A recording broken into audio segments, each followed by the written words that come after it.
আমরা অনেক সময় আল্লাহ সুবহানাহু ওয়া তাআলার কাছে অনেক প্রয়োজনীয় জিনিস চাই এবং সেটা যখন আমরা পাই না তখন আমাদের কাছে ডিসঅ্যাপয়েন্টিং লাগে, হতাশ লাগে। আপনাদেরকে একটা উদাহরণ দিই। এই যে দেখতেছেন ধান, এখানে কেউ একজন বপন করে রাখছে।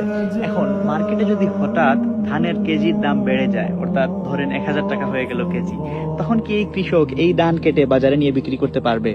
এখানে তো এখনো ধান ধরেই নাই, এই কৃষক তো এই ধানগুলা বাজারে নিয়ে বিক্রি করতে পারবে না। সে তখনই এই ধানগুলা বিক্রি করতে পারবে যখন এই ধানগুলা বিক্রির উপযুক্ত হবে।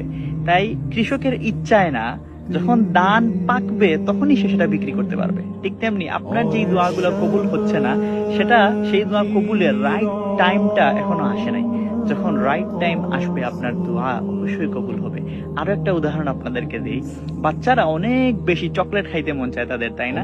এখন একজন বাচ্চা যদি আপনার কাছে অনেক বেশি চকলেট খাওয়ার জন্য আবদার করে, আপনি কি অনেক বেশি চকলেট তাকে দিবেন? দিবেন না তো। কারণ আপনি জানেন এই চকলেট তার স্বাস্থ্যের জন্য ভালো না, কিন্তু সেই বাচ্চাটা সেই জিনিসটা বুঝবে না। তা সে চাইবে বারবার তাকে যেন বেশি করে চকলেট দেওয়া হয়, কিন্তু আপনি জানেন এটা তার দাঁতের জন্য খারাপ। আপনি সেই চকলেট তাকে বেশি করে দিবেন না, আপনি ততটুকুই দিবেন যতটুকু তার স্বাস্থ্যের জন্য ভালো। আর আল্লাহ তো বলেন ইন্না রাব্বাকা হাকিমুন আলিম, আল্লাহ সব বিষয়ে সবার থেকে বেশি ভালো জ্ঞান রাখেন।